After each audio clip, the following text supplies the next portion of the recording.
Hi, welcome to the second annual Voice of the Community budget hearing. This budget hearing is for those constituents who live or work in the 194th Legislative District. We did this last year and heard hours of great testimony from individuals and organizations who are very concerned about the proposed budget in Pennsylvania last year, and lots of people have signed up for today again to come and share their thoughts on what the budget priorities should be, their concerns about what's proposed in the budget, and I look forward to hearing the testimony this afternoon and to reflect this testimony and input in my remarks and in my participation in the budget process in Harrisburg over the next 6 weeks. First up today to testify, we have Dr. Jessica Woods. She's the Executive Director of Children's Services at Melmark. Dr. Woods, welcome, and looking forward to hearing your testimony today. Great. This is very informal. Your comments and remarks, I may ask a few questions for clarification, but appreciate you joining us today. Absolutely. Thank you, Representative DeLissio. You've been a wonderful advocate thus far in your term for individuals with disabilities, and we again really thank you for coming out to the legislative breakfast hosted by Max at Melmark, and just wanted to take this opportunity to come and share some thoughts and ideas that we had about priorities and that affect a number of constituents that live in your county or in your district and their families. So as you know, I work at Melmark, and today I'm just excited to provide testimony and advocacy on behalf of the 200 individuals with disabilities that we serve at Melmark and the over 700 staff members who are employed there. We have wonderful staff who have truly devoted their lives to service of some of the most vulnerable of society's individuals.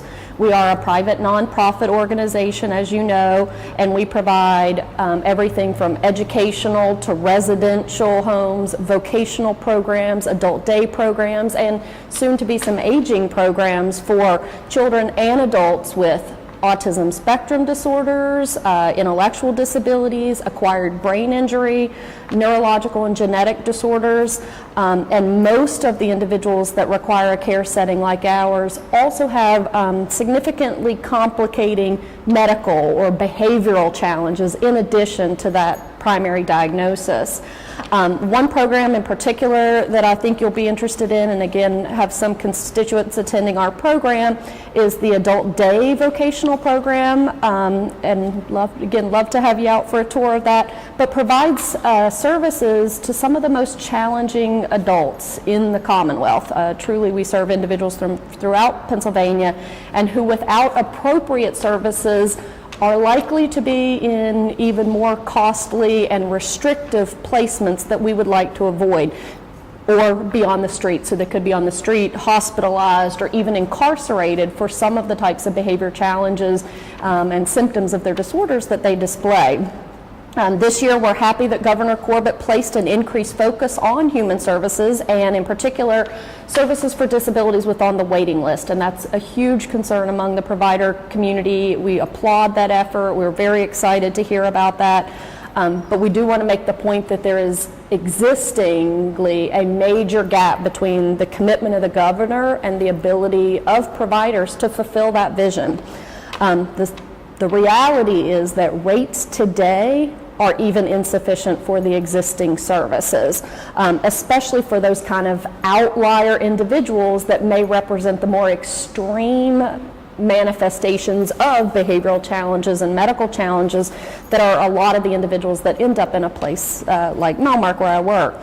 Furthermore, over the last few years, intellectual disabilities providers have sustained cuts through flat funding, so no COLAs or cost of living adjustments to our programs, which is very hard both for our programs to sustain and for the hard-working men and women who are providing services to very complex individuals for $9, $10 an hour and getting no raises. Last year, for example, we got an 8.5% cut through a rate adjustment factor, and that rate adjustment factor took place in the year and was a retroactive cut back to the rates we had been giving that providers had already planned and budgeted for. So that was very challenging. It was retroactively taken away mid-year by the Office of Developmental Programs. And truly no business, whether profit or nonprofit, could sustain at that level of cuts. On top of this, there was a 10% cut and implementation of the block grant, to specific counties. And then lastly, we formed this year a new Bureau of Human Services licensing that unfortunately has been implementing some new interpretations for licensing that have cost providers significant increased cost in some cases, and this trend will likely continue in further exacerbating the financial pressures we're already experiencing. So there are a number of compounding issues that are resulting in our reduced capacity to even serve the people we're already serving, much less additional individuals on waiting list. And we do want to truly produce meaningful outcomes, not just for those individuals, but for our communities and for society at large. Let me give you an example just of one young man that I've taken care of for many, many years. I'll call him Tim. He is today a 23-year-old with a diagnosis of cerebral hypoxic injury resulting in brainstem dysfunction, hyperactivity, moderate intellectual disabilities.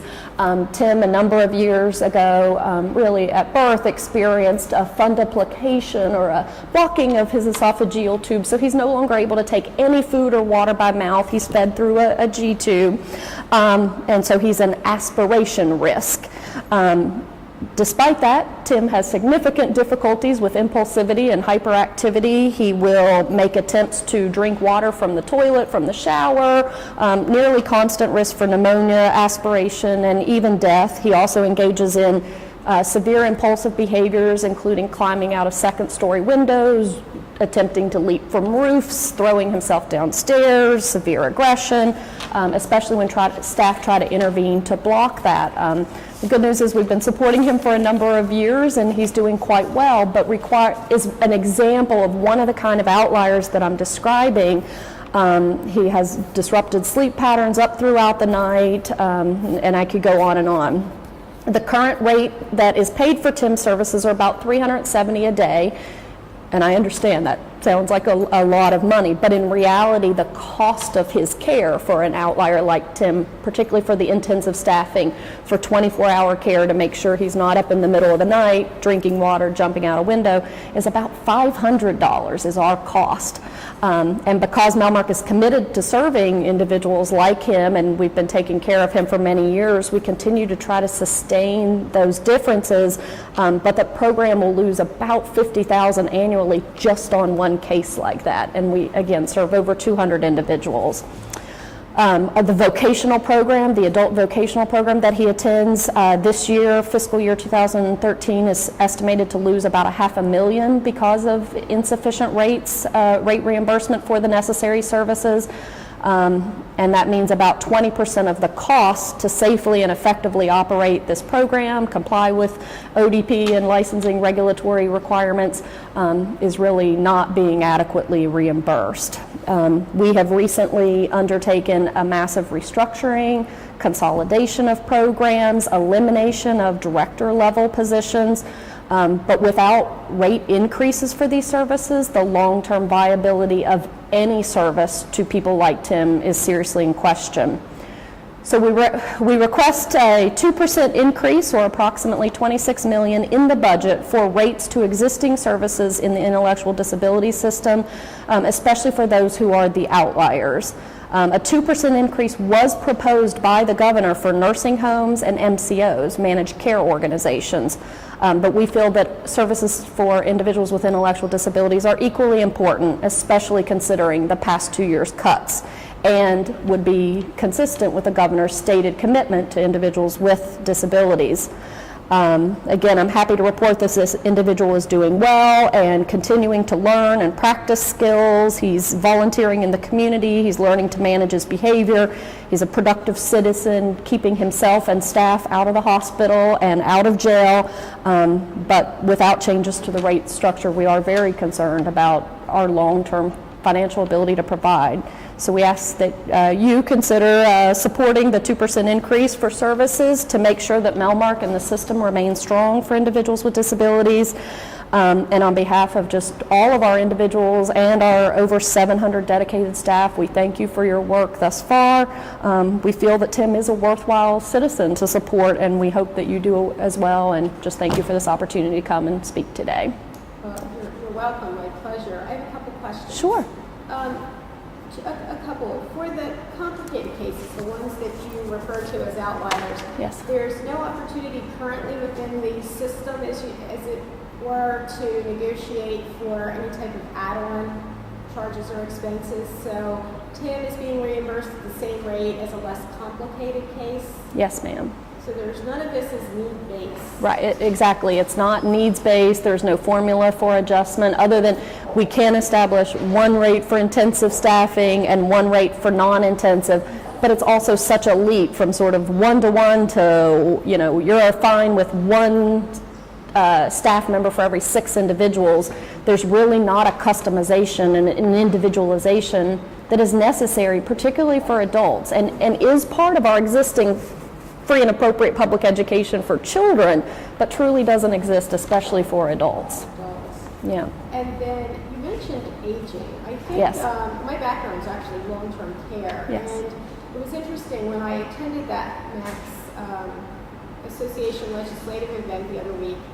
I was struck by the folks who presented. Somebody from J-High, a gal from Yeah. J-High, a fellow from your group. Yes. He was 50. Yeah. She had to be in her 50s, if not At least, older. yeah. And I think you're aware of this. Yes. The providers are, but I think as a whole, I don't think the General Assembly is quite aware of this aging population within this very special needs demographic. We Correct. talk about it in terms of the older adult population in the Commonwealth. Sure.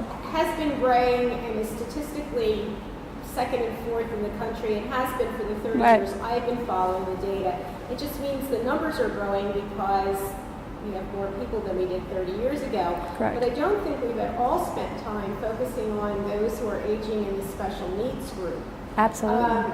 30 years ago, the average life expectancy with somebody with Down syndrome could have been almost half of what it is Oh, today. absolutely. And that's due to advances in medical science and technology. All of that is good. But my concern is we're not prepared for it. So you articulate Absolutely. these challenges today. Yes. What aging program specifically were you referring to? Sure. It's something that we've been looking to develop. You hit the nail on the head exactly. We have more and more individuals with disabilities living into adulthood and even into later adulthood. The original cohort of individuals who came to Melmark in the 1960s are now, just as you said, they're in their 50s, they're nearing their 60s, and the existing models and structures of a nursing home care or in-home supports, again, are not going to be adequate for some of the individuals that we're talking about, again, who are going to push in, are going to be that bottleneck into that system. And we welcome a dialogue, again, about creative solutions for day programs that are appropriately suited to the needs of individuals with developmental disabilities who may need a different level of structure than you or I will want at 68 or 70 or hopefully in our 90s, right?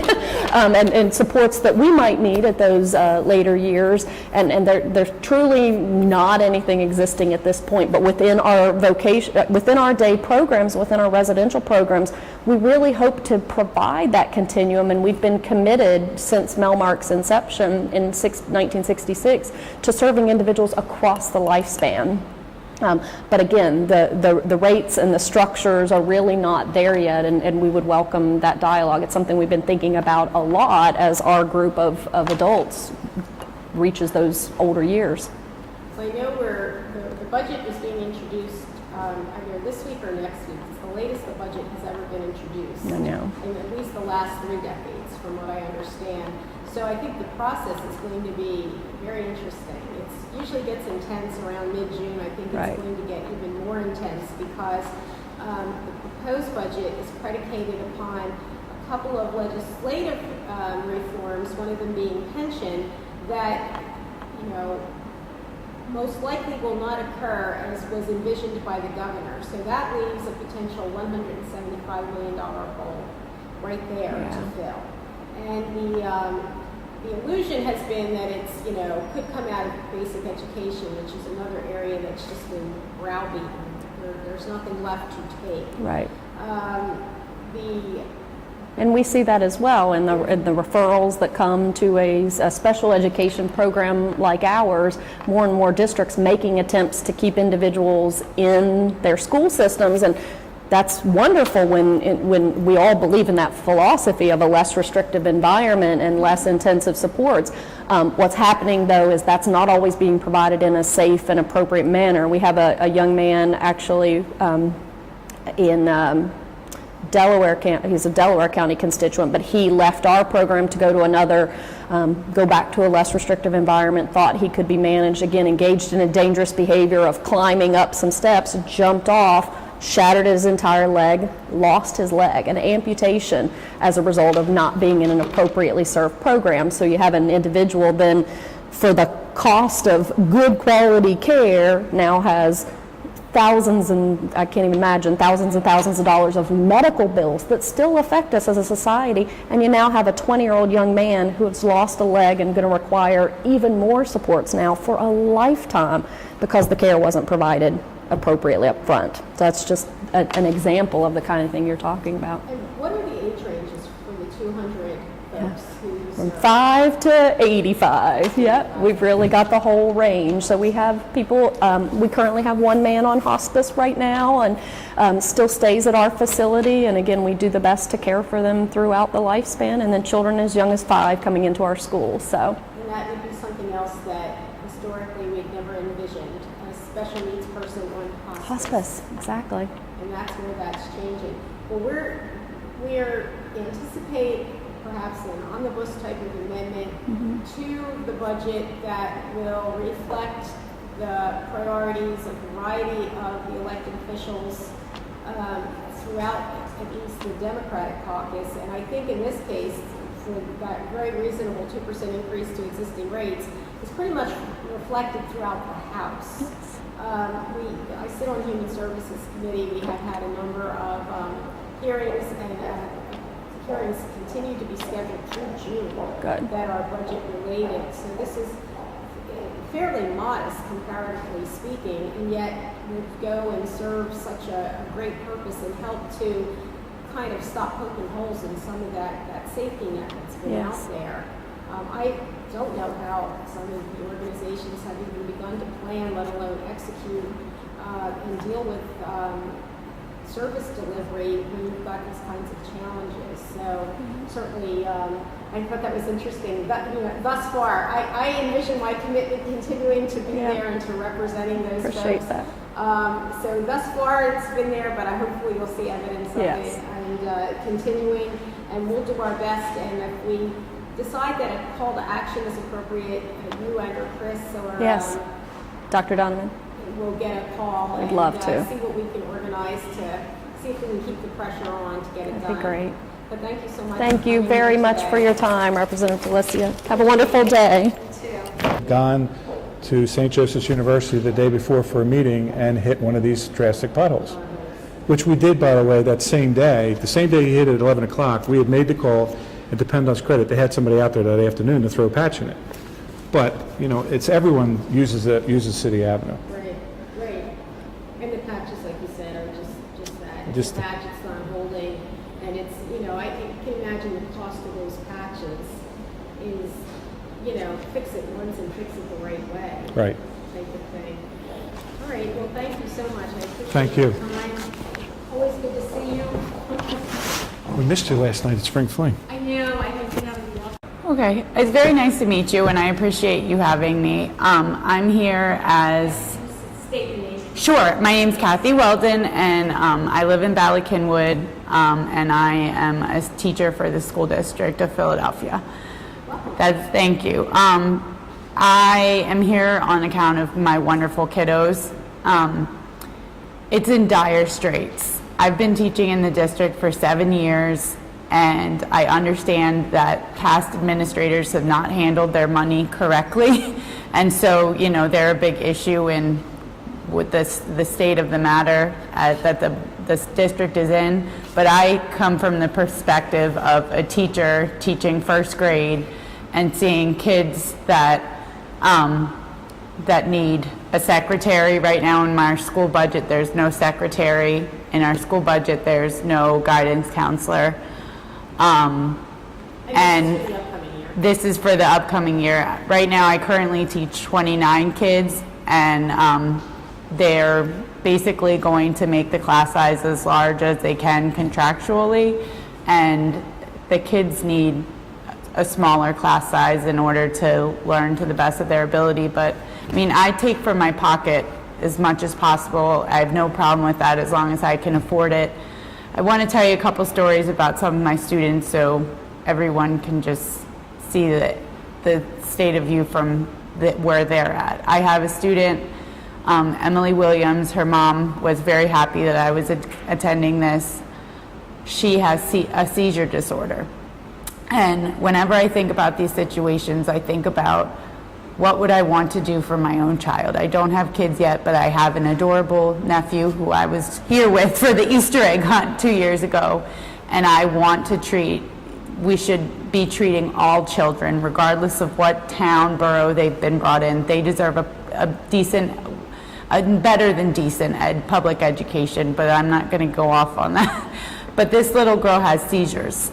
And right now with the budget cuts from even prior to this year, our school nurse is only here 3 times. She's at the school, if we're lucky, 3 times a week. So this little girl last week had 2 seizures. We have a community liaison who's basically the grandma of the school who helps her because she's trained, but she's not trained to the degree of a nurse. And she had 2 seizures, one that lasted longer than 5 minutes, so they had to call the ambulance. And this parent has written to the school district and complained to the school district about, needing the required, assistance from a nurse to take care of her child. And so, I mean, my sister is a nurse at Children's Hospital of Philadelphia, and when I've told her these stories, she's just like, you need to tell that mother she needs to look at other schools. And it's like, this mom is a wonderful mom. She grew up in Philadelphia. She just assumed that the schools would be on par and that her child could get the basic needs. And then as far as a guidance counselor, I have, some of my kids have the most amazing families, the most hardworking families where they're working 2 or 3 jobs, and then you have some parents that aren't. But is that the child's fault? Absolutely not. And I have a lot of kids that need to be de-escalated, and then heaven forbid if they contract out a guidance counselor that doesn't know the kids, that isn't there every day like they should be, right? It's a sin. And I understand where people are coming from and saying, all right, we've put enough money into this district, they need to, but just for the sake of the kids, think about if it was your grandchildren, your children. I mean, I've been awake about it like every night and just thinking about, and I understand no one's perfect, but it's not right. It's not right what they're about to do. And I think a lot of teachers would be, I don't want to speak for everyone, but I'd be willing to take a pay cut if it meant having guidance counselors. I mean, we do the very best we can, but if you don't have the resources, you're not going to be able, we're failing the kids. So, sorry. Very tough discussion. Yeah, and I understand, I grew up in Lancaster County. I understand the other side of with Republicans and whatnot, and it's very sad. So. Do you teach it a K through 8? I teach it a K through 6 that's turning into a K through 5 penny packer, and I have a wonderful principal. She's excellent. Right now, I'm currently supposed to be transferring because of they're moving teachers around, and so my building seniority is lower than others. So I don't know where I'll be next year, but right now I have to speak to you, on my conscience. So, yeah. Well, Kathy, I appreciate the discussion. In fact, immediately before here, I spent the previous 2.5 hours at 440. Oh. So for those who may not know what that means, you know immediately Yeah. what that means. That's the headquarters for the Philadelphia School District, with probably 14 of my fellow House members who also represent parts of Philadelphia, Dr. Height, Commissioner Ramos, Mayor Nutter. And with the discussion focusing on the funding for the school district. And I think it's a statewide issue. Absolutely. Yeah. I agree. Every child in the Commonwealth, parents shouldn't have to figure out where they should move to in order to ensure that their children get a basic, good, solid education. The 194th, which is the legislative district that we all belong in, is an interesting little microcosm in the state because I get to represent the Lower Merion School District and the Philadelphia School District. And you've got the two quintessential opposite ends of the spectrum. I don't think I've heard from any Lower Merion constituents about any concerns that they have. Not that Superintendent McGinley doesn't have his share of challenges. Exactly. But he certainly always assures me, comparatively speaking, they're cool. So we need to sort of even that out. Not to take anything away from Laurel. No. But there should be some threshold, and we're nowhere near that. Philadelphia, and quite frankly, from my 29 months in the House, for whatever the reasons, and I haven't quite figured it out, Philadelphia really gets a rotten PR. Kind of, people have a very bad perception of the city, and I don't know why. Most of it's probably just lack of information and lack of understanding of exactly who lives here, who we are. Our challenges are really no different than I hear from the rest of the state. But we have a lot more people, so it's all exacerbated just by sheer numbers. But I can tell you that Duquesne and York and Reading are just a few of the other school districts that are Chester Upland. I had a professor that was a lawyer at Chester, and he was just it was a couple years ago, and he was explaining, as it was going on, a little bit of what happened. He said, I guarantee it'll happen in the next year, or two in Philadelphia. And I'm not a numbers person. I teach first grade, but I just know on the sake of these kids and on these little souls, what could happen if there's not more finances coming. And it is what it is, and I understand it's a statewide issue. I just had to come and talk to you about it. I appreciate that. So anything you could do to just, support the cause and just on Emily's behalf alone, so. Well, and there are definitely revenue opportunities, and it's interesting, and I had offered this earlier today to the assembled group that, for instance, and somebody might say, how are these related? But MA expansion under the Affordable Care Act, they're actually related to this education discussion in as much as if the Commonwealth of Pennsylvania were to do MA expansion, which I believe they should do for a variety of reasons, it would save the state $300 million. Oh, wow. Oh, wow. Yeah. $300 million is then more available to support things like basic education. Yeah.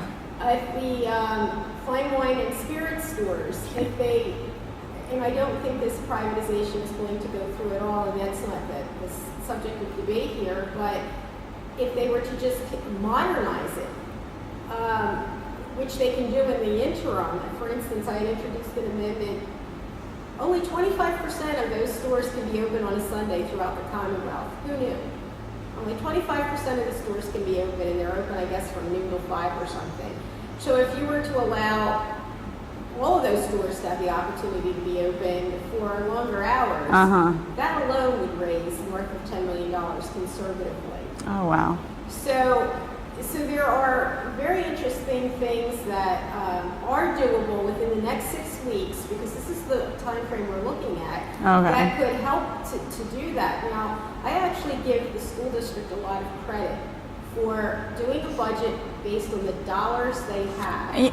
You know, I've headed up 3 companies and I've had them in payroll since I was 24. So working with the dollars you have is a whole lot smarter than the dollars you hope to get and then have to do year midterm cuts. I agree. And that has certainly gotten the laser attention and laser focus, I know, of the folks in the 194th and throughout the city of Philadelphia. So now is that sort of continued call to action. So I will be happy to reflect Emily's story in my and I mean, currently with the budget, I mean, we have $0 in our school budget for resources and materials. That means like school books, just as far as like phonics books for the kids to work in, paper, like construct, I mean, the basic necessities. It's like a dentist not having being able to reach out to their tool to get tools. I mean, these are basic things that a teacher needs to teach and children need to learn. And right now, like we just had a professional development yesterday, and there's a site called Donors Choose that lots of teachers use, and I've used it. But we can't, I mean, you can't go asking all the time for paper for the basic things. I mean, that's something that if other districts can provide it to their teachers and to, more importantly, their students, then we should be able to provide it, because if not, you know, we're setting, and no secretary, and no, it's just, it's unfathomable to me, so, yeah. Well, thank you for doing what Absolutely. you did. And thank you for what you put out of pocket. That's never, as an employer, that's never anticipated to be part of the deal. And I know for so many teachers, their commitment is such that they can not meet those needs and do things like that routinely. And that alone should tell us that there's something inherently wrong with the current system. Yeah. So we will keep working to fix it. You keep telling that story. Okay. Thank you so much. Thank you. Very nice. Representative DeLissio, thank you for listening to me, especially I wasn't on the agenda. I've never been to one of these, so this is a new process for me. I appreciate your availability. I am a resident of Roxborough. My wife and I lived there 25 years. Coming to you today as a concerned citizen, as a parent, and as a trainer of tomorrow's workforce. Formerly, I was on the Roxborough Development Corporation, and just as a side note, I do see your predecessor working out at the YMCA, and there is life after being a representative, and she seems to be doing quite well. So, depending on how this goes for you, just to let you know, there's a future. My priority today is to talk about what the woman before us was talking about. My son is in the public school system. He is at the Science Leadership Academy, which is a high school in Center City, and they are looking at a $700,000 budget cut. They are considered to be an example of one of the best models of education for the future. They have a very dynamic principal and staff. We have a very active home and school association. Last night I was down there with a group of parents making phone calls to every single family in the school. Can you give? Can you pledge? We're trying to raise independently $100,000, which is wow, right? We actually have commitments in over 30,000 so far. The school is an amazing place, considered a model, yet here we're facing no Spanish teachers for levels 2, 3, or 4. The librarian's already gone, no secretary, part-time nurse, no paper, no sports. It just goes on and on. It's a disgrace for the future of this state to not invest in the future, which is our children, our human capital. It's actually a violation of our own Constitution, which we have a mandate to educate our children an appropriate way. This is not an appropriate education. It's daycare. Nothing against daycare, but when we're looking at young adults getting ready for, we now have the federal government investing in the energy hub down at the Naval Center, which is transitioned to civilian work. Where are these people are going to come from? They're going to staff this and do all this research and do all this incredibly demanding energy efficiency work that's needed. So when I reflect on this, I'm absolutely appalled. And I have to say, despite all the budget stuff, and I've been hearing about it for a month, and we've been organizing it, it wasn't until 3 days ago when I sat in my car and I said, oh my God, to my wife and I have to look at another school for Peter, which, believe me, I have no idea what that means, because we're not moving to Lower Merion, even though it's just a drive across the river. We're Philadelphia residents and we're not going anywhere. I don't know what that means, but it's pretty scary. And I appreciate your meeting with the other legislators. I've met with Councilman Jones, who's very supportive in our district. His staff, I've met with his staff person twice, and I know he's working on the city level. I'm very concerned that the state even is just going to make it a big deal that even if they allow the tax increases on the city level, that they think they've done their duty. We're underfunded. We've been underfunded periodically for too long. I don't know if it's an active program to underfund Philadelphia specifically, but it doesn't even meet the average allocations other states give per student. We don't get enough money, so we don't have enough resources to work with. I understand the concern about squandering your resources. Yes, I think Superintendent Height seems to be making some pretty powerful moves towards changing that environment. I will say, we are run by the state. Nobody seems to be bringing that up. The state is responsible for the city of Philadelphia schools. They took the running of the schools away from the city, and look where they've done. Look what they've done with it.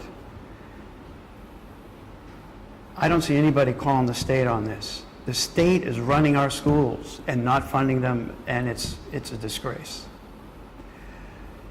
I work as a small business person. I was a project manager for Habitat for Humanity for a number of years until the economy bottomed out and house building plummeted. I also have a background in education, specifically vocational. So I now teach in the green jobs economy. So I see a lot of young men who are hoping to get a job, who are hoping to get some hands-on skills, who are hoping to get their lives together.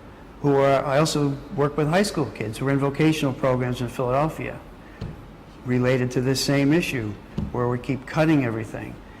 And this is one of the industries of the future, the green, energy efficient. I mean, it's homegrown, it's clean. The environmental issues are gone. It helps our existing homeowners stay in their homes, lowers their monthly payments. There's just so many reasons to support this industry. So I would advocate for anything that could relate to funding small incubation of businesses in the energy efficient industry. You know, the federal government, like I mentioned, has invested. We need to build on that. In the South Philadelphia, the energy hub, I don't know how much you know about that, but Yeah, a little bit. yeah. I mean, it's very exciting, but what are we doing to, dovetail with that and build on that? That is an industry we should be building in this state. Fracking, I'm not so sure. I've heard very mixed results as far as the number of jobs. Environmental concerns are there. That's a whole nother story, but I'm not so sure about the number of jobs and where that's going. The energy efficiency industry is widely dispersed throughout, and the need, we're transitioning the economies of Pittsburgh and Philly, and we have formerly very hands-on, mechanically skilled people who could easily transition into this new economy. So There's a couple things. Paul, I'm very, very impressed with that $100,000 fundraiser, and I will be sure to include just that initiative in my remarks. Every chance I get on the floor in a committee where it's appropriate to do that, because I know over the last couple of years the economy's been tight. Nobody argues that, but there's been a number of things, whether it's the human services sector, the education sector, where stakeholders in particular have not had the opportunity to come to the table to say, we understand that dollars are not limitless, but we also understand that there are some things that can and should be done that would take some burdens off us and redirect dollars into direct education and not into meeting mandates and compliance issues. And I see this mostly in particular between charter schools, which are public schools, and the traditional public school.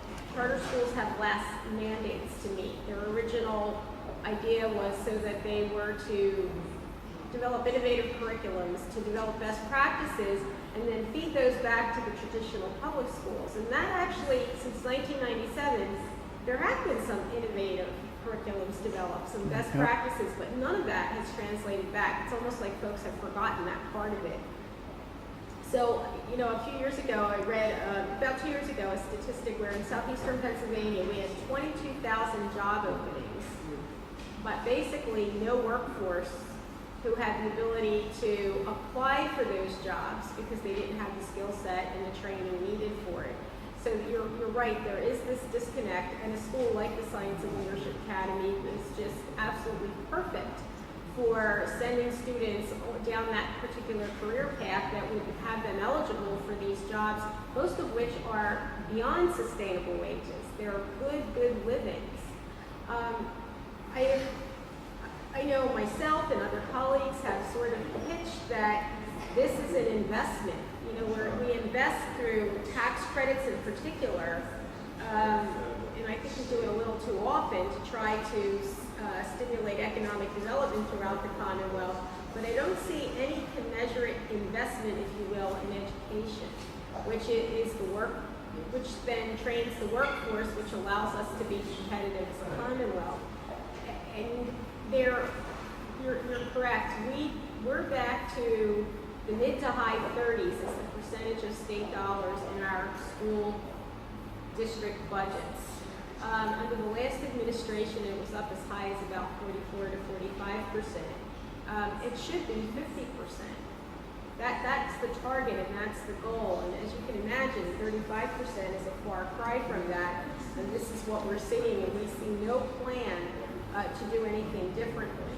And that's very disconcerting. So I certainly appreciate your perspective. You're sharing that the parents are not just saying, woe is me, and I try to think of another school, but you're actually trying to raise dollars that go and will help to at least maintain, well, not even the status quo, just keep the doors open in a meaningful way. But this isn't the intent. This isn't our obligation. There was a little bit of discussion. There was discussion today, very clearly. In fact, one of my questions to Commissioner Ramos was, you're the governor's appointee. This is a state, you know, the School Reform Commission is a state-appointed event. And, you know, have you darkened the governor's doorway anytime recently? And how rigorous and vehement was the message? He said that he and Superintendent Height had been up to Harrisburg, I believe, recently.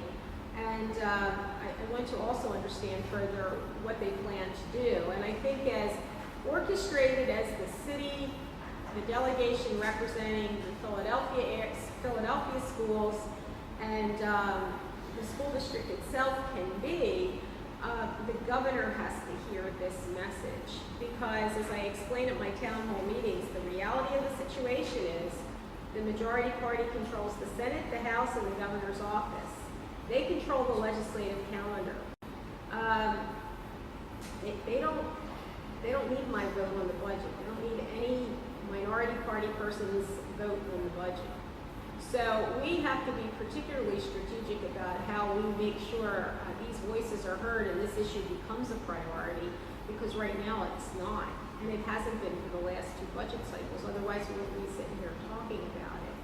So hopefully you've given your contact information to Lisa. I'd love to be able to hear from you and update on how this initiative is going.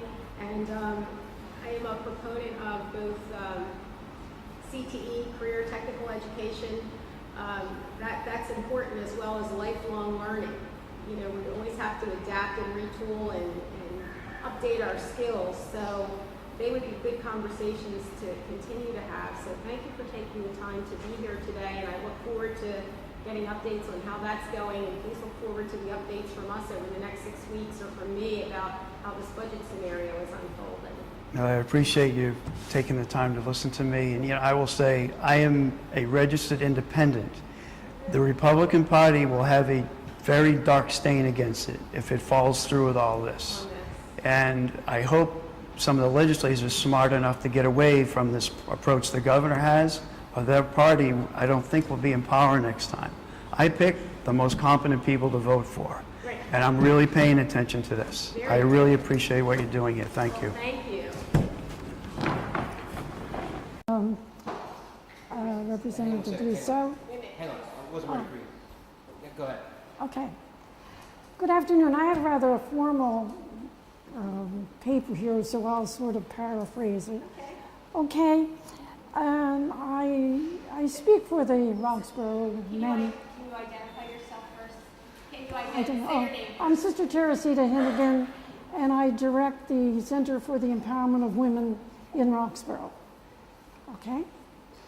And I'm a retired nurse midwife, and I've had a lot of experience in the healthcare system.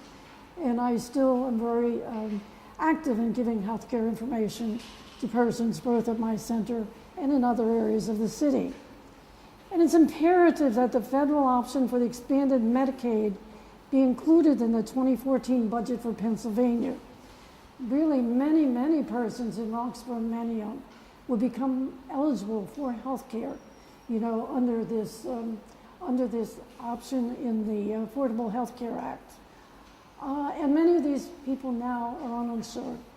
I mean, they just don't have the money, to put out for private health care insurance. Also, if they have any kind of previous existing condition, they may not be eligible, for private insurance.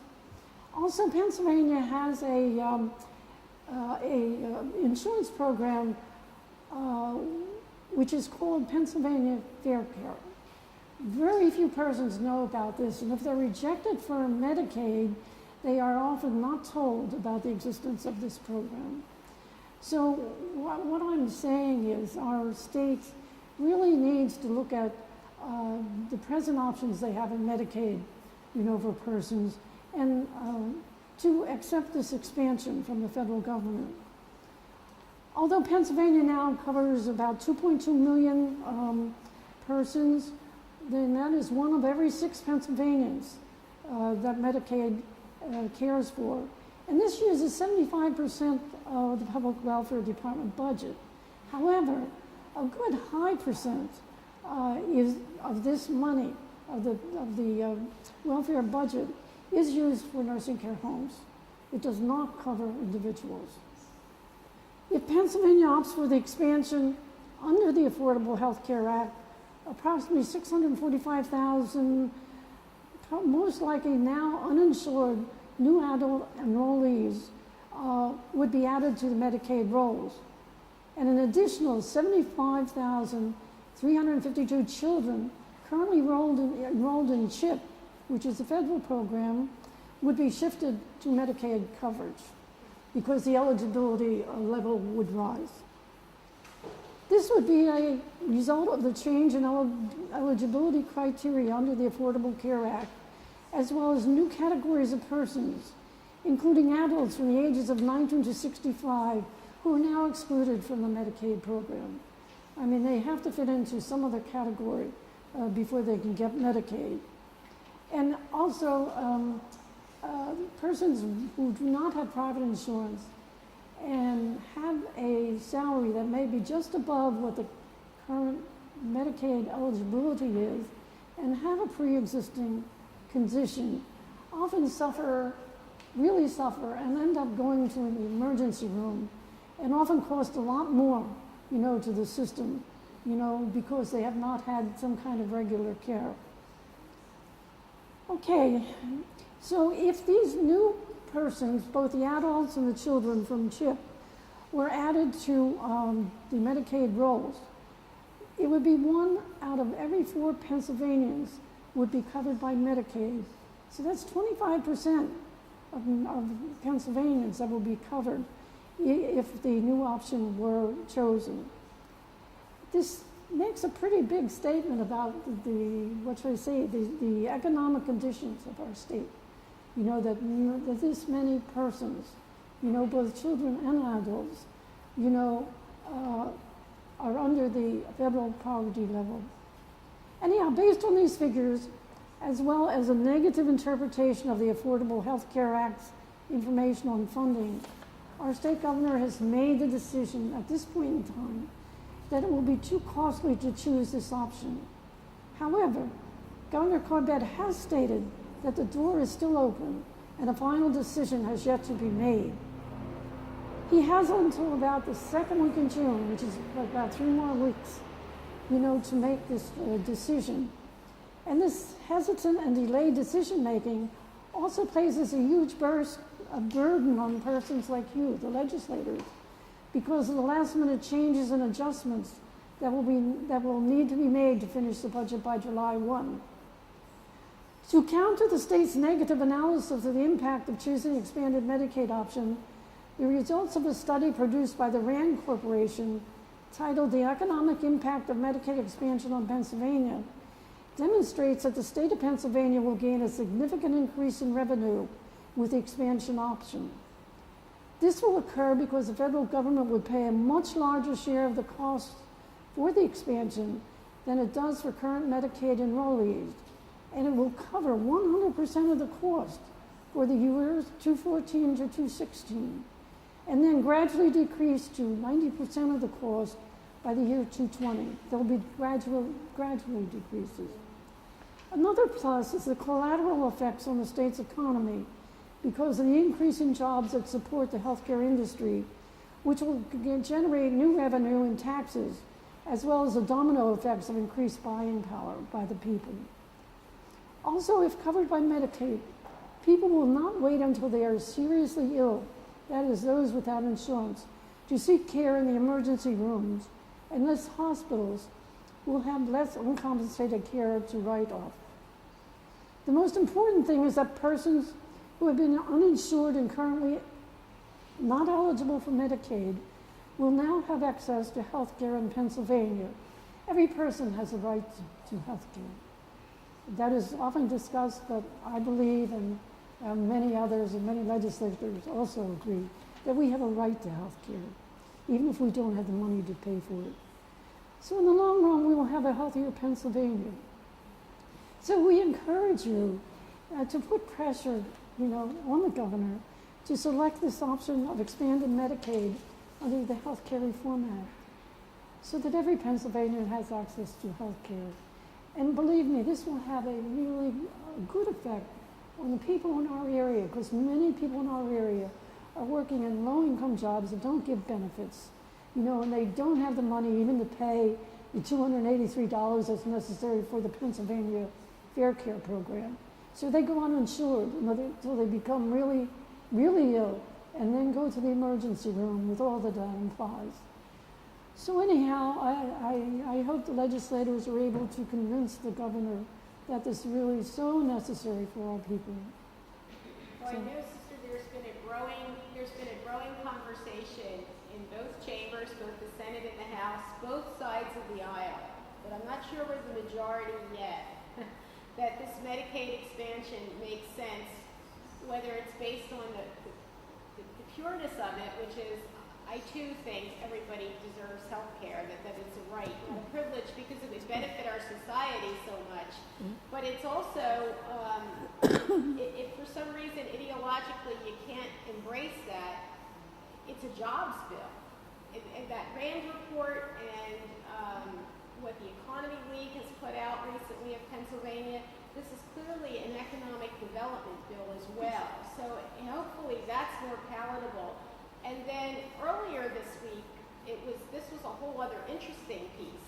Somebody now has suggested that MA expansion should be tied to the education budget, because if we were to do Medicaid expansion, that would save the state $300 million in state dollars because of this new federal program, this opportunity.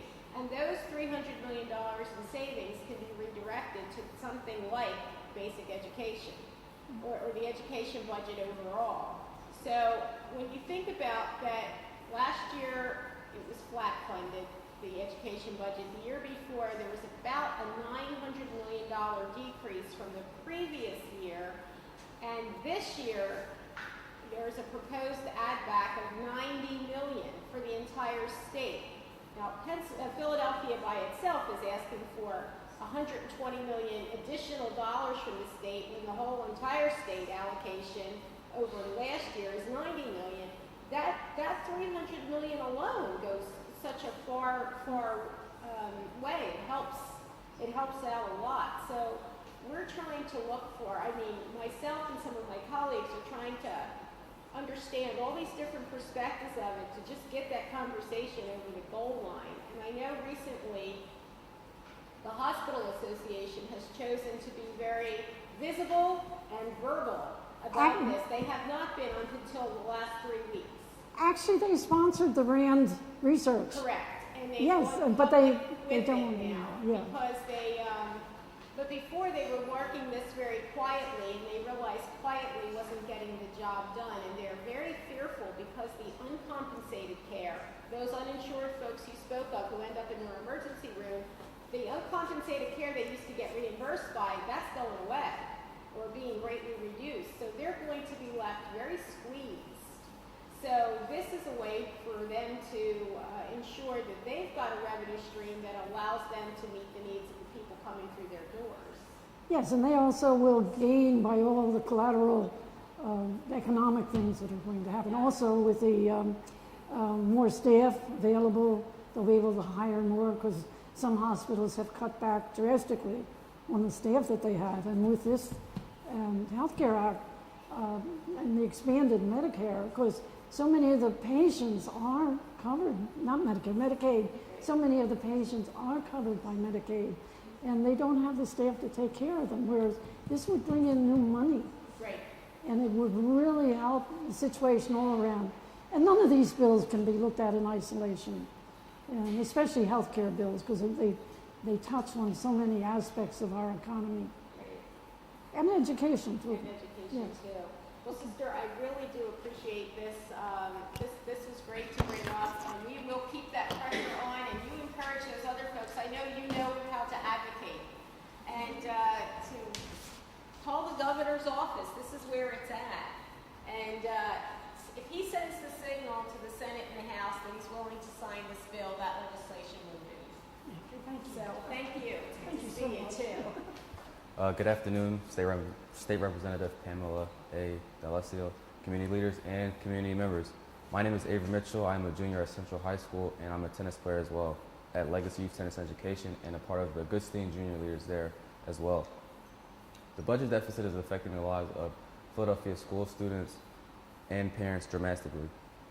At my school, we will be losing numerous staff members, including all counselors, all assistant principals, all school nurses, all secretaries, the librarian. The new library that was recently built will not be in use since there will be no librarian. 16 teachers will have to find new jobs, and no new books will be distributed, and all 30 of our varsity sports will be cut. I'm equally concerned about the academics, but also the future for athletics with the school district. I'm a tennis player, and I fear that I will not be able to play tennis for my high school team during my senior year. For myself and other students, sports are a way to express ourselves and motivate us to work hard and keep up with our academics. Being on a varsity team, your grades must be up to par so that you can continue to play. But if sports are limited, some students may not have the motivation to keep their grades in good standing. Sports also keep students out of trouble. Parents know when their children are at school and when they know that their students are at sports. With the cutting of athletic programs, parents do not have the security of knowing where their children may be after school, which may serve as a major problem. Sports are a gateway to a better education for students. Many students participate in sports in order to get a scholarship for college. Most families cannot afford college on their own because it is so expensive. According to the National Center for Education Statistics, the average annual tuition plus expenses at a private nonprofit four-year college is about $35,000. Sports scholarships can help offset the cost of college tuition. Why take that opportunity away from students? We are the future leaders of this country. By taking sports away, it is weakening our chances of getting into a good college and paying for college as well. Education is the key to success, but why can't athletics be the key to success as well? Both are equally important and both need to be a part of students' lives in school. I urge you to voice your contact with your local politicians to assist Dr. Height in the requesting additional funding for our public schools. The students of the School District Philadelphia are relying on your support. Wayford, thank you. You bring out some interesting points. You have a couple minutes for a couple questions? Of course. You know, sometimes we think of sports or athletics as, you know, the basics are reading, writing, and arithmetic Yes. kind of thing. But you bring out some good points about how important or the role that athletics plays in sport and team sports. So you're currently serve on Central High's tennis team, Yes. and then you also play. At Legacy Youth Tennis Education Center on Ridge Avenue. Okay, I've been there. It's a lovely Facility. facility. That's your point that you made, that grades are neat. You have to keep up good grades in order to be on the team. Yes. Okay, so that's what motivates you. I never thought of that necessarily as being a motivator for some of the students. Yeah, because if you're a good athlete and you know that can help you get money for college, you know that your grades need to be in good standings in order to continue to play on that sports team. Right. And that athletics is a conduit to that scholarship situation, which can help defray some pretty hefty. I have two nephews on their way to college next year, and the tuition bills are just startling Yes. as to what that is, and they are big bills. You're correct, they are. Has there been any discussion at Central in terms of, I mean, are the after school, the athletic programs definitely off the table as of the anticipated budget? As of the anticipated budget, also after-school programs and sports clubs will be eliminated as well.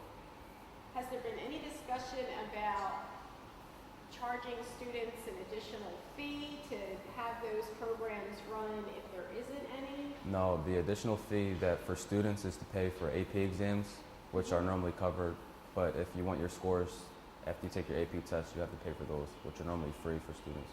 Really? Yes. Okay. So then that would sort of totally go away. Yes. That, and this is sort of I've heard a lot of discussion about what's going away or what's threatened, but you really frame it well in terms of its importance and its role. It is ironic, you said you have a new library. Yeah. That would no longer then be staffed. Yes. So the library wouldn't be accessible to the students. No. Is the library also where they have computers? Yeah, we and have a new computer lab, new books, and it's a whole new library for students' use. Okay, and that would be also Eliminated. shuttered. Yes. Eliminated. I am so sorry that you're a rising junior, you're going to Rising be a senior next year? Yes. Rising senior. Yes. That wasn't a terminology you used when we went through school. So when my niece said rising, and I'm like, you're rising to it or rising from it? So you're a rising senior. Yeah. Meaning you're going to be a senior.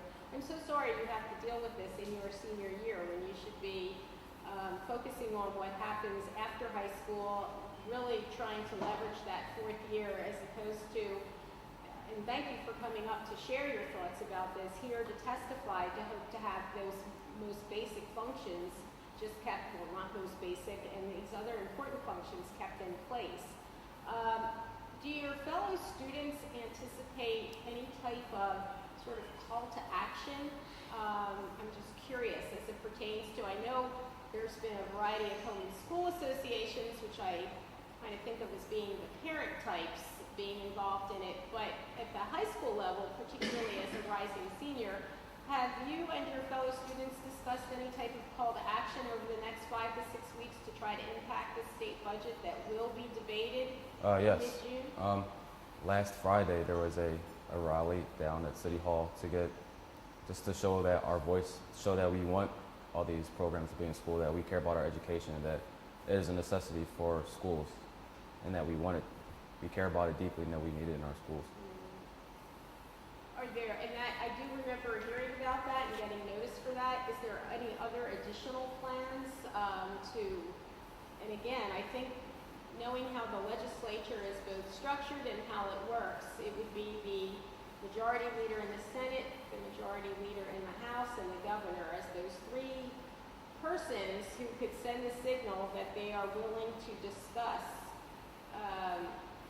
where these additional revenues had come from. Like the other student, Sean Plunkett, suggested, with additional revenue, there's additional dollars to be distributed, and there are those opportunities for additional revenue. And I kind of wonder if the students started writing and encouraging the governor for this Medicaid expansion, which I could be happy to explain how that all works. It has to do with the Federal Affordable Care Act, which means health insurance will be more affordable to a wider audience of folks. That all the states have to either opt in or opt out for what's known as a Medicaid expansion, so that federal dollars will come through to cover a larger amount of folks.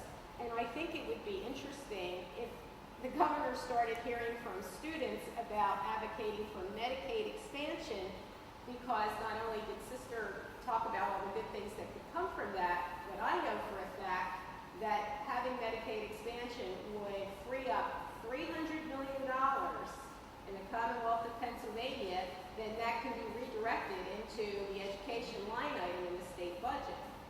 So it's sort of like, you know, why are the students talking about health care, but what everybody's talking about is sort of realigning the revenue that may become available if the governor were to decide to do that, that would allow then after-school athletics and all these other things to not be threatened. So I would be happy if we make sure Lisa has your name and number. I wouldn't mind, because you have only a few weeks left of school. Yeah. Okay, and our budget debate starts to get hot and heavy right around the middle of June. I think I'd like to see the students, quite honestly, write to the governor about Medicaid expansion, because that will save the state dollars, and those dollars can be redirected to education. And maybe that gives the governor the opportunity to save face, and that's where we're at. I think, as Sister said, he's not said no, but he hasn't said yes. He needs to think this is the best idea he's had all week, Medicaid expansion. You know, at my school, we wrote letters to the mayor and to the governor. I don't know if anybody may have mentioned that, but My guess is they didn't. I don't know. Yeah. Because it's, for most folks, two totally unrelated topics.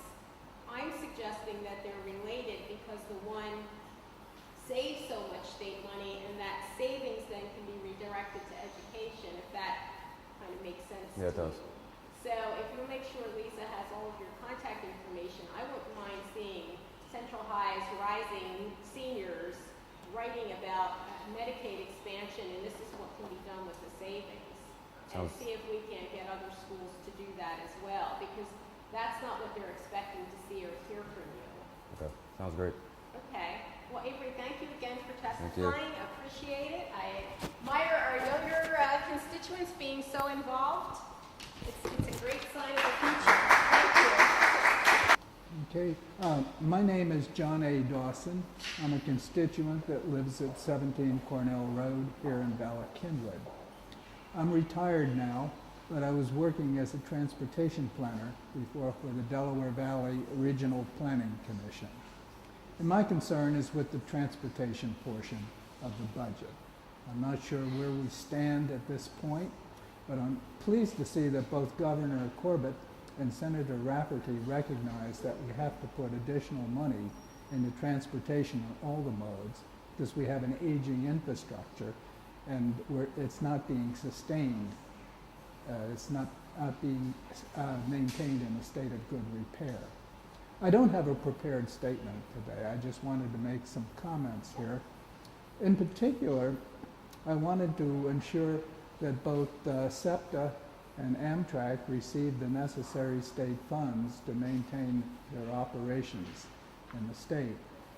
And I'm looking at the Septa capital and operating budgets that they have proposed for FY14.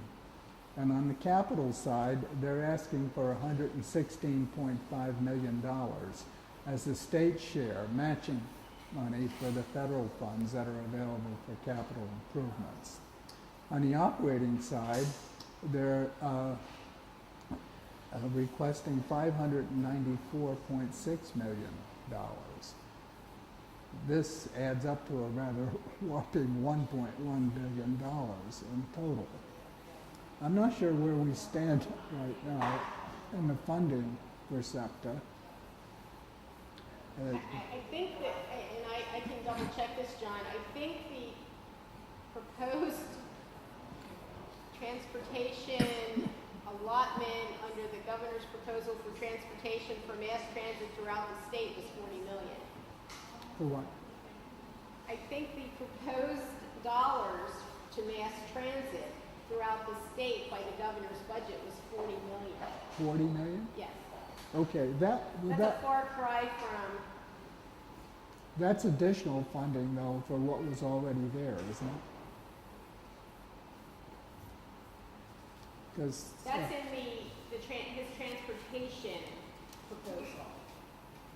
well, under the Bridge to Pennsylvania's Future, they're talking about adding about $183 million for all modes of transportation. Right.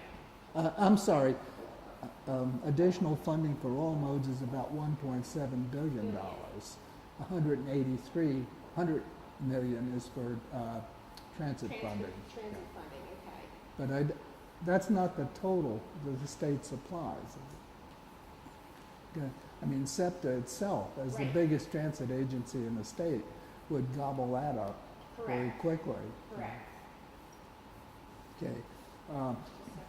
On the Amtrak side, the funding is needed to keep the Pennsylvania and the Keystone trains running beyond September 30th.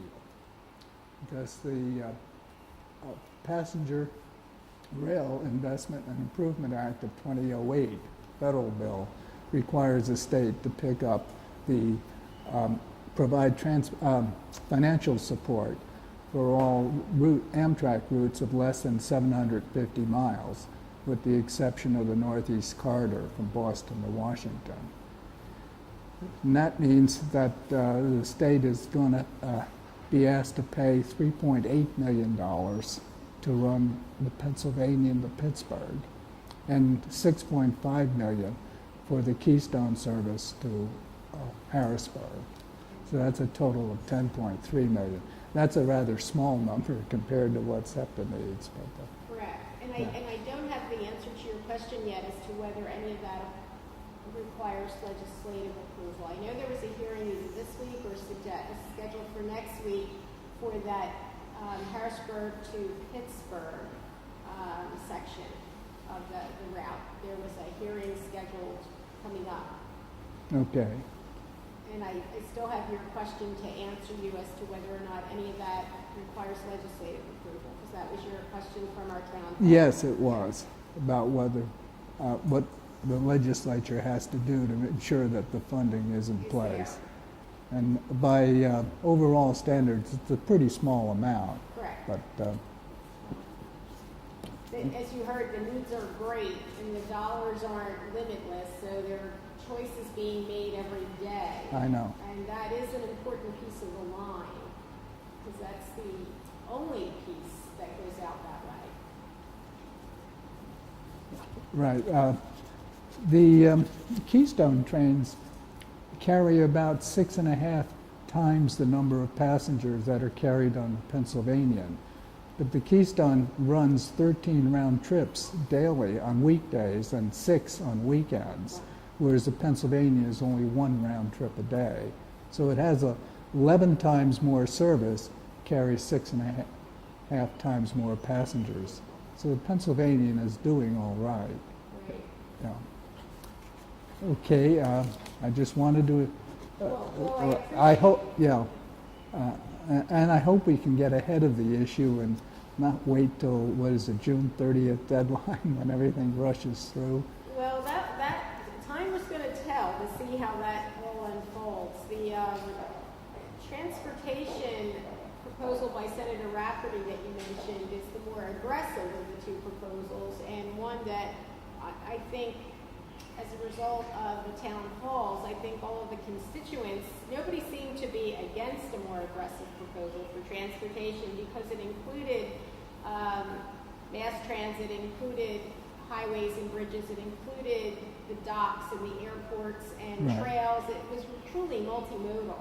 So I think that was good, and when people are able to break it down to say that that translates to a cost per motorist on an annualized basis equal to either a bottle of beer or a large coffee at your favorite coffee shop, that seems doable given the tremendous needs that we have. So I think there's a growing group of people advocating for that larger proposal.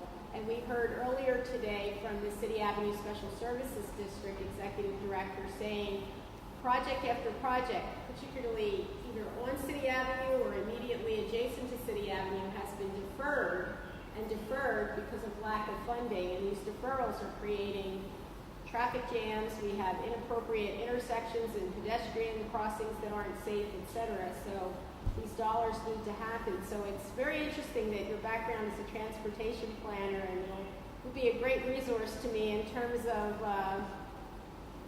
how do we, and we hope the Secretary of Transportation releases his website no later than next week. There's a really cool website coming that shows this decade of investment, and constituents will be able to go to this website and look to see what projects are identified that can be completed under the governor's proposal, which projects can be completed if the more aggressive Senator Rafferty's bill goes through, and to understand where those priorities are. And just yesterday I talked to the president of Lower Merion's commissioners, Liz Rogan, and she's going to consider having the commissioners do a resolution advocating for the more aggressive proposal.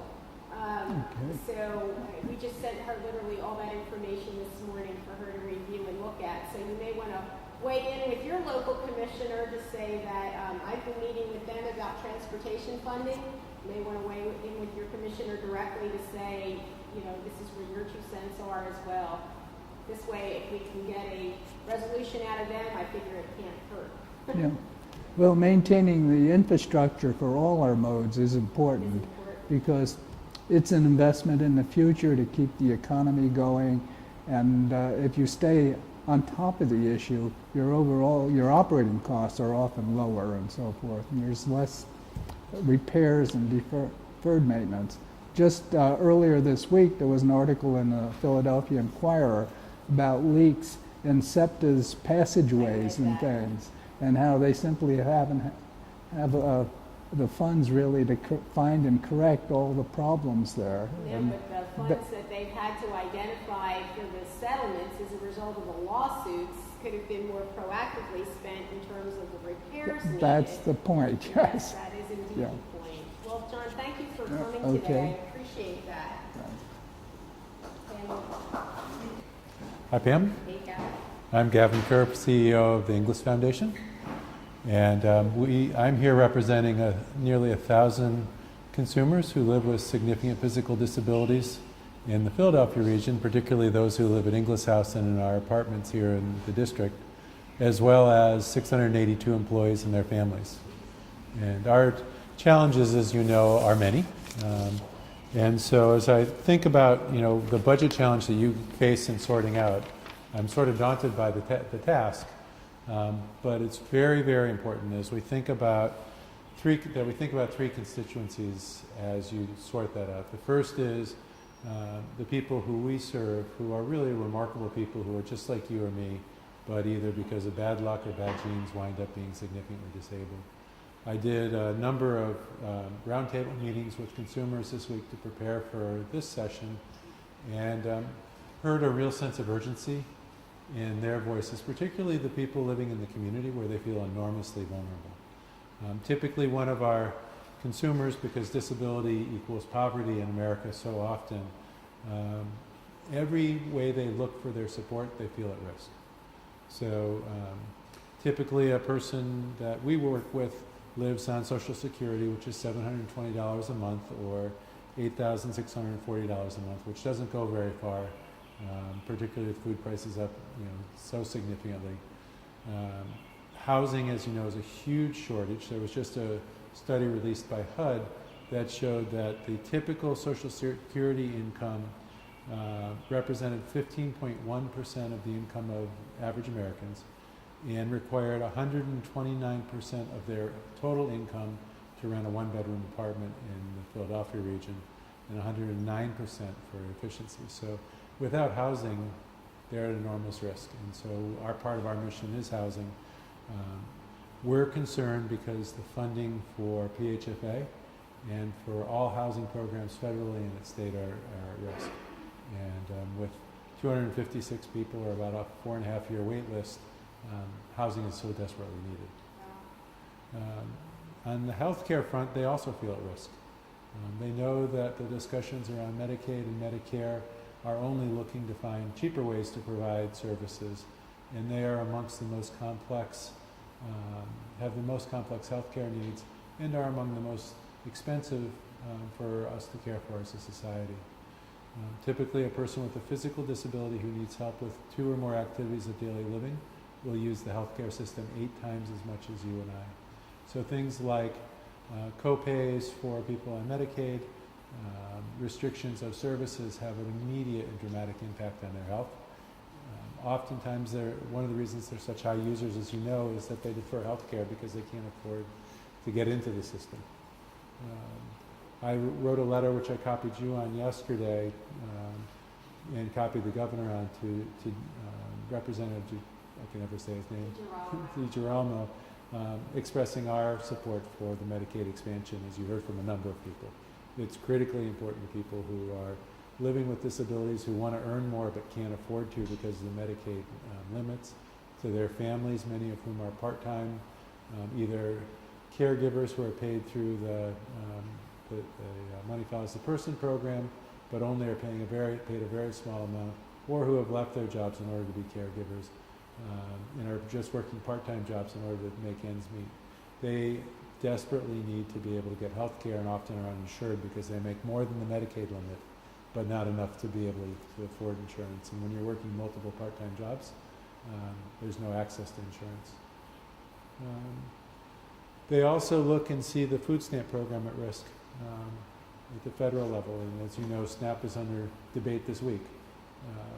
They depend on their food stamps for the most basic of their foodstuffs.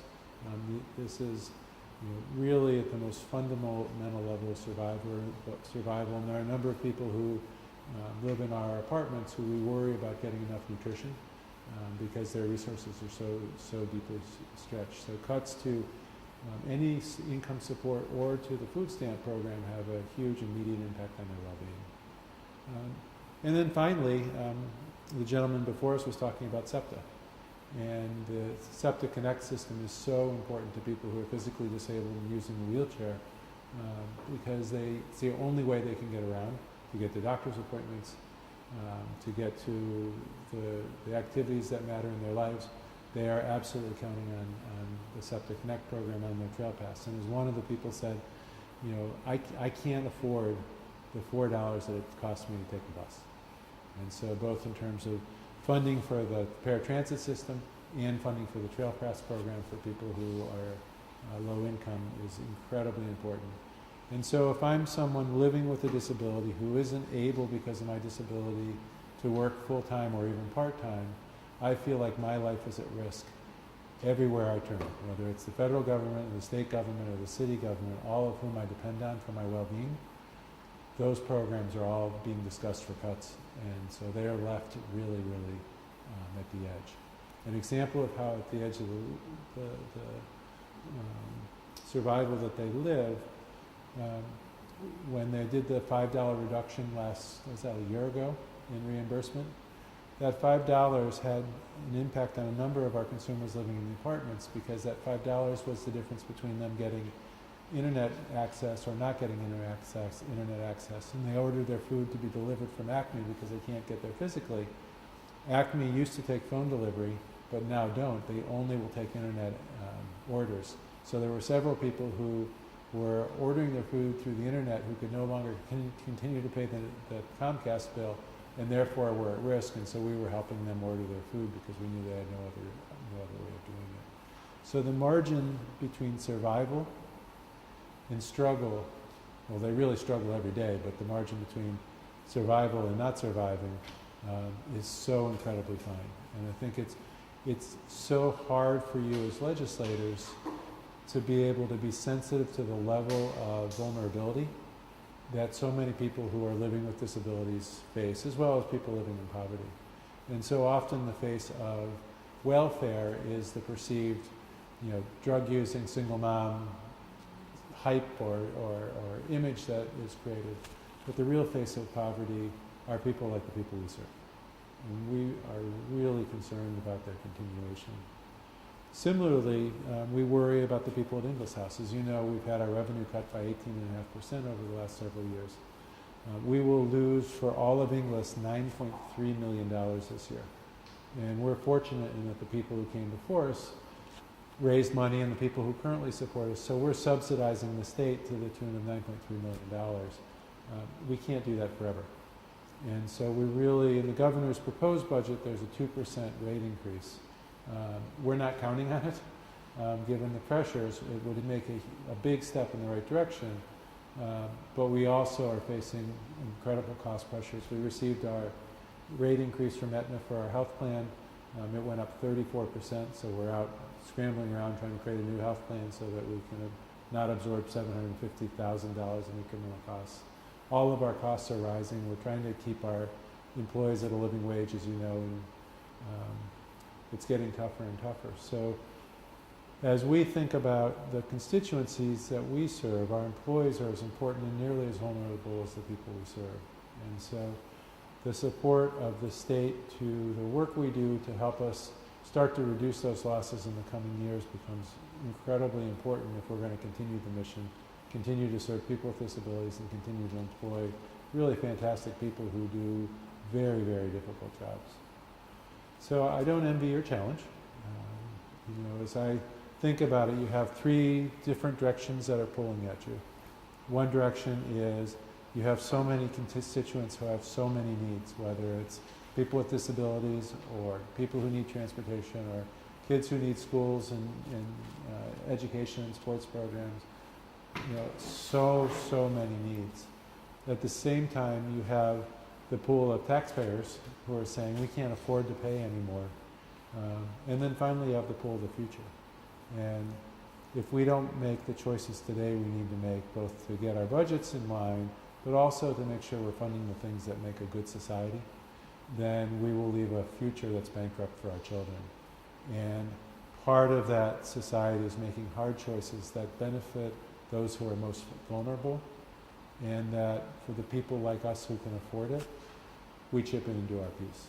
And that's a hard message these days, but it's so important to find that balance. Well, I often say I don't envy you your job. Having come out of long-term care, I don't even begin to see how you all plan and have weathered the storms that you have, and some of our colleagues haven't. They've been put financially at risk, and their ability to continue to serve is they're on the cusp. So I'm not sure either of us has a tremendously easy job at the moment, but there's a couple thoughts. And one thought is, my observation of the process has been that, we have a lot of laws on the books after 237 years. They always go on, but they don't come off. Yes, I think there should be a new law that says if you're going to put one on, you have to take two off. I like that. And on the regulation side, sometimes legislation trips the regulation. Sometimes they do it all by themselves. And these regulations and these mandates, and I know I'm preaching to the choir here, come at a cost. And sometimes there's no real benefit to the mandate. They think it's a way to ensure that dollars are being expended in the most efficient, effective way possible, but in reality, as any good manager would see, it's costing a dime to pick up a penny. And I've used that in a number of hearings. And I've seen folks from DPW in particular shake their head like, oh yeah, she knows my job, So I think if we were to just have more effective and efficient government, that would go a long way to freeing up some dollars. And I don't see any inclusion of stakeholders who are in the trenches, who understand this on a minutia, hour-by-hour basis to say, by the way, here's the stupid list. Let's start with this list. And if we have no good and sufficient reason, these are the first things that go, and this translates into these dollars become available, and you keep working your way through it. It just baffles me how, particularly in human services or in any other literacy and education here today, transportation, we routinely do not include those in the trenches who are in the first line to say, what do we need to do differently, what should we do, and what could we do that would allow us to operate more efficiently. So as a result of that, that creates these tensions and these stresses among all these competing constituencies for dollars that are in every case pretty legitimate needs. I don't think I've really heard or seen somebody come say, I want to, funding for something that was just so bizarre and out there. It's not related to some core responsibility of government. So, and I'm sometimes at a loss, like I use what I pick up. Last year when we did this, I had 14 pages of notes from the testifiers. And I use those notes at every opportunity, whether debate on the floor, there's like 5 pieces of the budget. And, so that's 5 opportunities to talk. Now you're limited to 5 minutes when it comes to dollars and cents kind of thing, but I will reference like specifics that have been shared with me. And I don't know sometimes, I ask for like inspiration to be able to use the most appropriate words to convey that tight margin that you said, that somebody no longer has internet access, therefore can't order their groceries online, therefore. And how do you convey that as something that's real? Because first of all, half the house isn't paying attention. They're about other things and their mind is set. So part of my frustration has been how do we translate this? This is a real situation. These are real constituents. They're not just my constituents. Every house member has the same example going on in their district if they choose to listen and find it and focus in on it, type of thing. So that's sometimes where my frustration is. But I think a real thing could be is just pushing for that stakeholder involvement in the process to try to say, let us help you find where we can get some financial relief. And then I think some of these other things would start to abate a little bit, type of thing. And that's interesting that your thought is you don't have a lot of confidence that your 2% is going to hold. Holy crap. I mean, that's got to be pretty scary. Yeah, it is. It's really daunting. And we talked a little earlier, somebody was here from Melmark, and we talked about special needs folks who are now aging in place, where, my average age at Kearsley was close to 85. The average age in Inglis at the time was more like 49. Yeah. It still is. And it still is. But your average age, too, will probably see an increase as time goes by and people are living longer. Well, what's happening for us is our average age is slowly creeping up.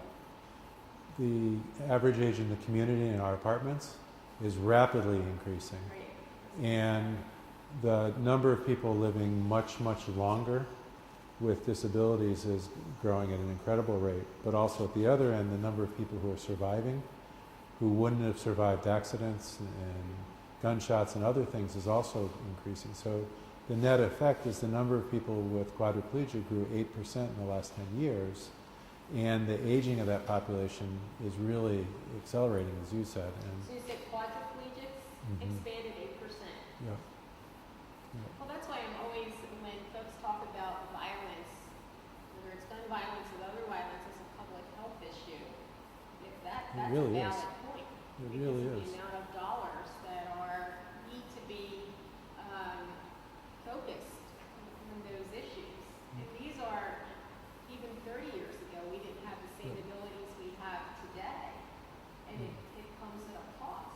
And the cost of caring for those people for their lifetime is enormous, but also because we have the ability now, we can help people live much better lives, but also who wouldn't have lived, and the cost of caring for them is much higher than caring for a young person was 20 years ago. So it all sort of builds on itself, and the good news is people are surviving. I mean, that's fabulous news. The bad news is it puts really enormous demands. A true quality of life. Yep. We've done town halls at Inglis, the residents are Remarkable. They are some of the most knowledgeable. I'm not surprised you did roundtables to get consumer input before you came here to testify on their behalf. Why am I not surprised? And that some of the most knowledgeable constituents in the district in terms of public policy issues that are out there. And the ability to articulate that is just, astounding. And I think some of my colleagues would be Yeah, they're a remarkable group. Yeah, very much so. Well, thank you for coming here today. I'll look forward to seeing that letter, and we'll continue to strategize as to how we can get this over the goal line and hold on to that 2%, if not add to it. Yeah, I appreciate it, and anything I can do to help, please let me know. Okay, we'll do. Thank you. Thank you.